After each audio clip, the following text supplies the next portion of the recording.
horas e 22 minutos, a Mirna Abreu já está aqui nos nossos estúdios. Por falar em vacinação contra a Covid-19, nós vamos primeiro atualizar os casos da doença no nosso país, no estado de São Paulo, na cidade de Campinas, porque infelizmente nós temos a segunda maior média no número de mortes no nosso país desde o início da pandemia. Então seja bem-vindo e bom dia, Mirna. Bom dia, Gabriel. Bom dia a você de casa. Infelizmente, a gente começa com as notícias não tão positivas assim. Isso mesmo, Gabriel. Olha, 9.834.513 casos da Covid-19 registrados até este domingo. Nós temos 245 óbitos acumulados. Esses são os números no nosso país, lembrando que alguns municípios atualizaram os dados na última sexta-feira. E, de acordo ainda com o Ministério da Saúde, são 24.759 novos casos nas últimas 24 horas. No estado de São Paulo, 1.913.598 casos da Covid-19, sendo em nosso estado 56.266 óbitos. Agora nós vamos falar da região metropolitana de Campinas, lembrando que compreende 20 municípios e algumas prefeituras informaram os dados na última sexta-feira, como é o caso da Prefeitura de Campinas, e alguns já atualizaram os dados neste domingo. Em nossa região, 160.141 casos da Covid-19. Campinas é que tem o maior número, com 65.198 casos até a última sexta-feira. Indaiatuba aparece na sequência com 14.319, Sumaré 12.071, Americana 10.550, Santa Bárbara do Oeste 9.947, Hortolândia 8.373, Paulínia 6.603, Valinhos 6.404, Itatiba 5.330, na sequência cidades com menos de 5.000 casos. Vinhedo, depois de Vinhedo nós temos Cosmópolis, Jaguariúna, Nova Odessa, Montemor, essas cidades agora que estão entre 2 e 3 mil, e agora cidades que estão entre 2 e 1.000. Arthur Nogueira, Pedreira, Santo Antônio de Posse, Engenheiro Coelho e as únicas cidades com menos de 1.000 casos, Olambra e Morungaba. Na sequência, nós temos aí as mortes confirmadas pela Covid-19 na nossa região, 4.029 óbitos. Campinas, até a última sexta-feira, registrou 1.750 mortes. Sumaré e Indaiatuba, ambas têm 338 óbitos. Santa Bárbara do Oeste, 271, Americana, 264, Valinhos, 244, Hortolândia, 225, Paulínia, 104. Na sequência, municípios com menos de 100 óbitos: Nova Odessa, Itatiba, Cosmópolis, Montemor, ambas com 59, Vinhedo, Jaguariúna, Arthur Nogueira, Pedreira, Engenheiro Coelho, Santo Antônio de Posse, Morungaba e Olambra. Aí a gente vai falar um pouquinho do detalhamento de Campinas, né, Gabriel? Olha, até a última sexta-feira, a gente teve de quinta para sexta a confirmação de 4 óbitos, sendo 2 homens e 2 mulheres, e todos tinham comorbidades e todos eram maiores de 60 anos. Que agora, lembrando que nós estamos com a vacinação com público maior de 85 anos, né? Exatamente. E um dos critérios também, que é também monitorado diariamente em nossa cidade, é a ocupação de leitos. Até a última sexta-feira, nós tínhamos aí 77,34%. Esses números, que estava vindo uma média com mais de 80%, representa, de certa forma, um alívio até a última sexta-feira, que nós tínhamos, né?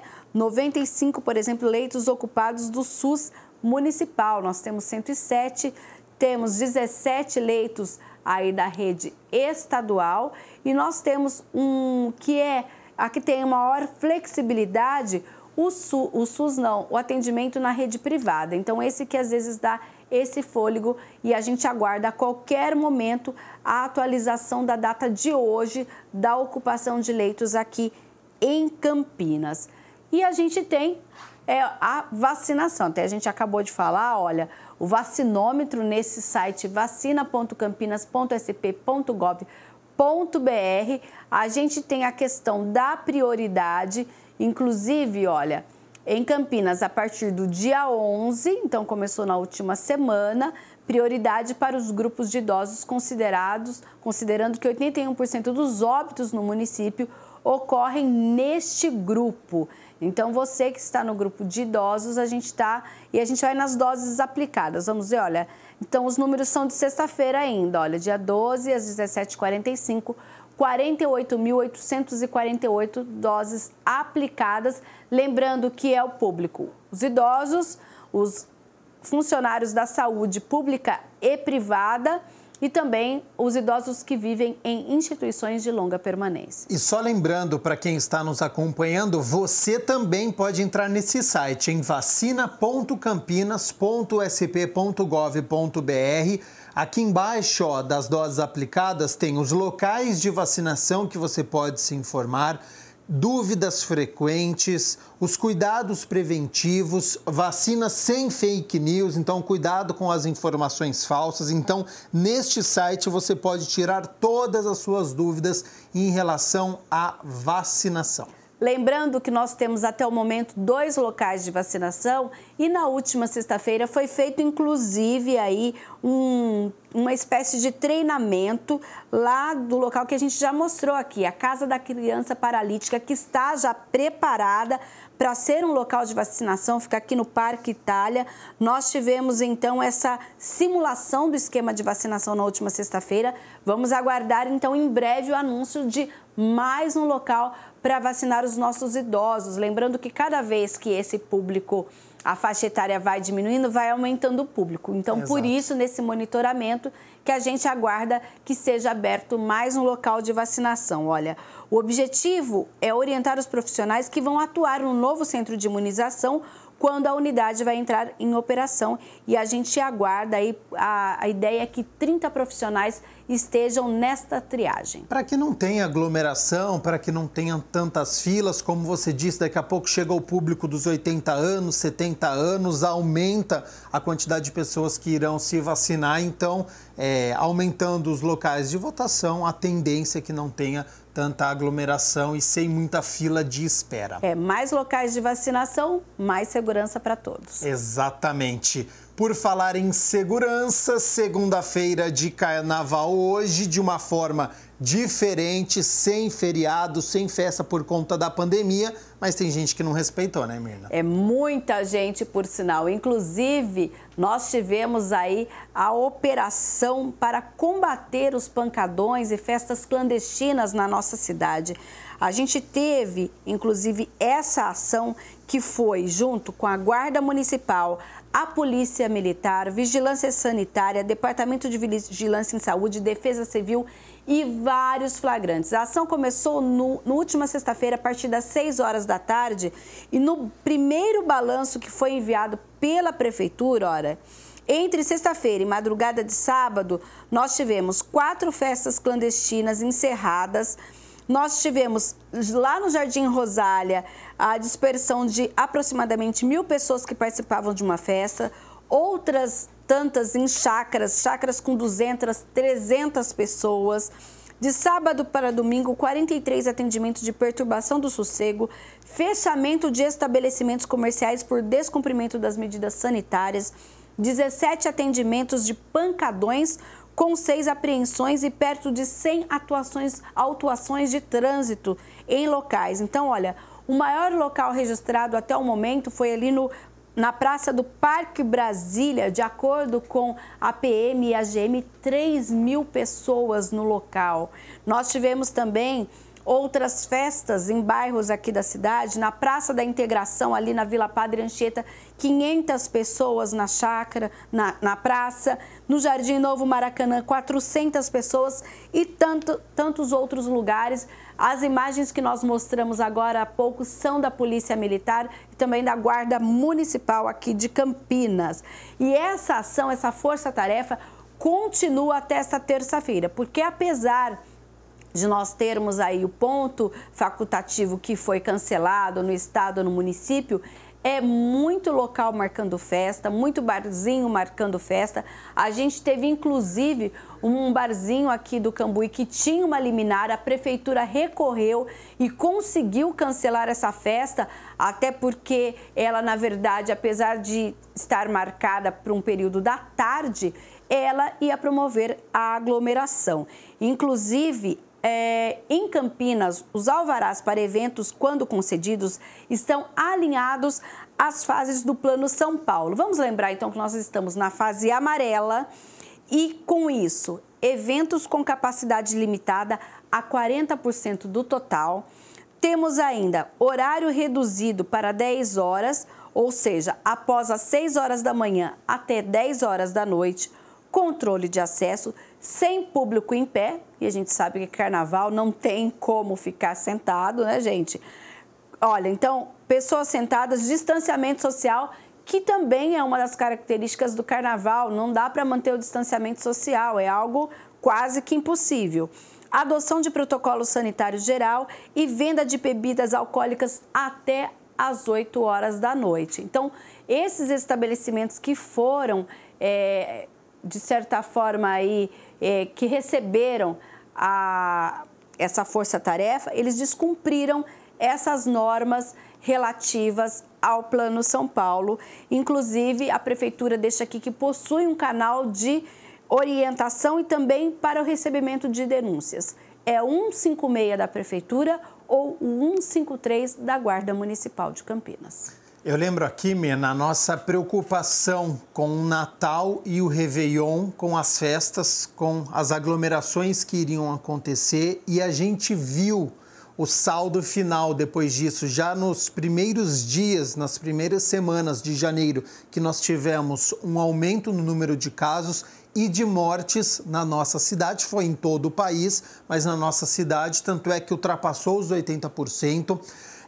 A Prefeitura de Campinas precisou aumentar os leitos na cidade de Campinas e agora mais uma data festiva, mais festas, mais aglomeração e, infelizmente, a gente deve ver nas próximas semanas aumento no número de casos e, consequentemente, de mortes na nossa cidade. Então, é com muita preocupação que nós vemos este tipo de imagem. Lembrando que nas imagens o que a gente observa é que grande parte, ou seja, mais de 90%, é formado por jovens. Só que, assim como aconteceu nas festas de fim de ano, as autoridades sanitárias de saúde afirmam o seguinte: o jovem pode até não ser o maior número de óbitos na nossa cidade, que a gente viu que são os idosos, 81%, mas eles são transmissores. O jovem vai para sua casa, transmite para os seus pais, para os seus avós, para os seus tios. Então, a gente sabe que, claro, é a folia de carnaval, é a cultura popular. Muita gente gostaria de estar numa festa, numa chácara com muitas pessoas, mas ainda, de acordo com as autoridades, é preciso que a gente aguente mais um pouco, né, Gabriel? Exatamente. Já está tão perto, a vacinação já começou para todos os públicos, já todo mundo estará vacinado. Então, a gente precisa aguardar aí para o ano que vem essa festa de carnaval. Nós teremos outros feriados daqui a pouco, né, neste ano de 2021. Então, a gente pede e reforça aqui para que não tenha esse tipo de aglomeração e festa. A gente nunca vai se cansar de falar, porque a pandemia permanece e, como a gente abriu falando aqui, segunda maior média de casos da Covid-19 no nosso país. Então, a situação está muito feia. A gente está próximo daquele ápice que nós vimos no mês de junho e de julho aqui no Brasil. Vamos, então, trabalhar para que isso não aconteça, mas a gente precisa que as pessoas também consigam fazer esse carnaval em casa. Exatamente. Vamos falar um pouquinho agora sobre trânsito na cidade de Campinas, porque tem bloqueio hoje, né, acontecendo. Isso, começou hoje, vai até o dia 5 de março, ali na região da Vila Rica, olha, no retorno do centro pela Avenida Presidente Juscelino, na altura da Rua Professora Maria Cecília Tosi. A medida é necessária para as obras do BRT, que ali, lembrando que a Presidente Juscelino, que fica ali no Campos Elíseos, é próximo à Avenida das Amoreiras, Avenida Rui Rodrigues. E ali também temos aí o trecho Ouro Verde, que está sendo totalmente remodelado para as obras do BRT. Para o acesso ao centro da Avenida Presidente Juscelino, os motoristas deverão utilizar o próximo retorno seguindo pela rua Silvio Rizardo. Lembrando que os agentes de mobilidade urbana da INDEC estão no local para orientar os motoristas. E amanhã a Sanasa vai fazer uma interrupção no fornecimento de água para qual bairro aqui em Campinas? Amanhã a interrupção é justamente para o núcleo residencial Cidade Satélite Íris, das 8 da manhã às 5 da tarde, porque nós teremos ali no bairro uma obra de interligação de redes. Por isso, você que mora no núcleo residencial Cidade Satélite Íris, faça a sua reserva de água hoje para que amanhã consiga aí utilizar durante esse período de interrupção. Mina, hoje é segunda-feira de carnaval, meio diferente ou totalmente diferente dos últimos anos, né? Foi cancelado aquele ponto facultativo. Então, como é que ficam os serviços? Os bancos, eles estão abertos, estão fechados? O banco, na verdade, de acordo com a FEBRABAN, que é a Federação Nacional dos Bancos, são os únicos que permanecem fechados, seguindo já aquilo que estava previsto, que é o fechamento. Então, olha, o calendário bancário está mantido e o expediente será retomado só na quarta-feira, a partir do meio-dia, com encerramento em horário normal do fechamento das agências. Lembrando que algumas cidades, as agências têm fechado às 3 horas da tarde e não às 16 horas. No entanto, os serviços do Poupa Tempo, Detran e também os serviços municipais, por exemplo, Porta Aberta aqui da Prefeitura de Campinas, continuam abertos, funcionando normalmente por conta aí do cancelamento do ponto facultativo. Quem também tem aula à distância pelas escolas municipais, continua o calendário das escolas estaduais também. E hoje chegou agora há pouco uma informação de que lá o Agiliza Ouro Verde, onde nós temos um ponto de atendimento da Sanasa, a agência está fechada hoje, mas não é por conta do ponto facultativo, não. É que a forte chuva do fim de semana ocasionou queda das placas do teto na área da recepção do atendimento. Com isso, o ar-condicionado também não está funcionando e por conta da complexidade do reparo que está sendo realizado nesta segunda-feira, a unidade do Agiliza Campinas Ouro Verde está fechada hoje. Certo, Mirna Abreu, muito obrigado pelas informações sobre os serviços aqui na cidade de Campinas.